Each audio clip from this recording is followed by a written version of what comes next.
Hello everyone, this is Aaron Johnson with the Johnson iRacing team. If you've been paying attention to my channel, you'll notice that the latest video has dropped. This video is a tutorial that illustrates how to do custom chrome finished numbers, and also shows you how to get the paint.net program and do a couple of other things. And since I made the video and scheduled it for upload, I learned something new. So this video is going to be a part 2, a short addendum to that video on making chrome finishes.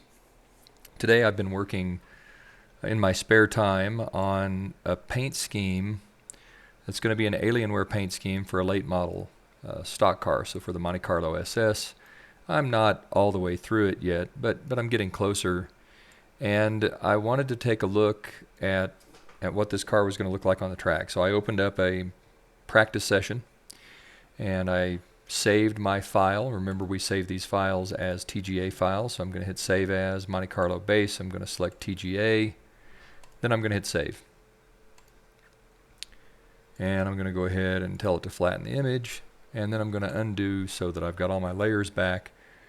And I'll go over to my hard drive here, and I'm working on 2 screens, so I'm going to pull this over where you can see it, and you'll notice I've got 2 identically named files, which is a bad idea. But one of them is the overall paint file that I'm working on, and one of them is that target image that's saved, and the target images are usually smaller. So this image, the 1.88 megabyte image, is the one I want. I'm going to copy that image.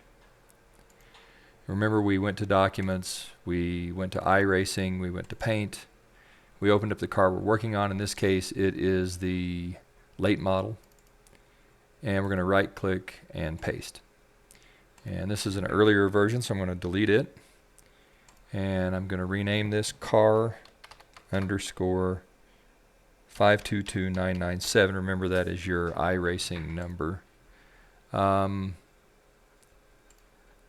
guess I need to delete this one first. Sorry about that. Now I'll rename it car underscore 522997. That's what I had you do in the past. And then when we went and looked at our car, we hit the refresh button.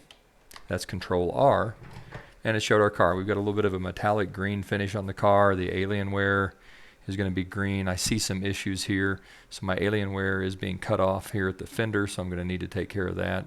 But that's why we do this. But what I'm seeing is I've got this number 64. This car is not going to be number 64. This car is going to be number 51. And if it's going to be number 51, I've got to figure out how to get that 64 off of there when I preview my cars. It turns out it's really simple, and I just figured it out by looking inside the iRacing paint files after a race and trying to make note of which cars had custom numbers and how those cars were named. And I learned that there's a way that you name the files that tells iRacing the car's got a custom number. So we're going to go back to our files here. We're going to go into the late model. We're going to rename this, and it's still going to be car, and it's still going to be 5297, but we're going to include another term, and that is NUM and an underscore. So it would read car underscore NUM underscore 52997. So what that's telling, that NUM is telling iRacing to take the iRacing number off and to leave it blank because the car has a custom number. So if we go back and we hit Control R to refresh, the 64 is gone, and that leaves the door blank, so that when I'm ready to start putting the custom numbers on the car, I'll be able to see them very easily. All right, so I do see a couple of other things that I need to work on here. I'm going to go to Control F12. I'm going to rotate around a little bit.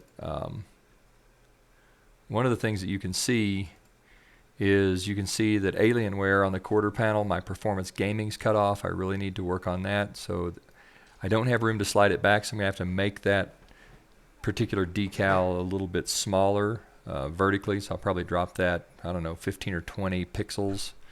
I know that's probably too much. I'll probably drop it about 8 or 9 pixels. And let's see what it looks like on the other side. We'll rotate the car around and see if we're having the same problem. We're not going to be able to see it as well as we'd like. Let's see if we can look over the fence. Yeah, so we're having the same problems here. But I do have it set up so that the Alienware logo is going to also be this metallic specular green to match the rest of the car.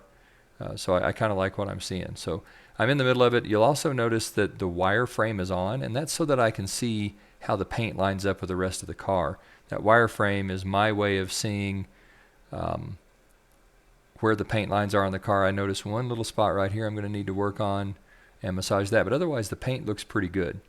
And so this tells us the contours of the car, tells me kind of where things are located. So I'm going to need to work on this Alienware logo, and then I'll try to figure out what I'm going to do with numbers. But my primary reason for doing this very short, by my standards anyway, this very short video, was simply to show you how to omit the number when you're working on a paint so that you can get a good idea for what the paint's actually going to look like. If I had a custom number here, that's what would show up rather than the stamped number.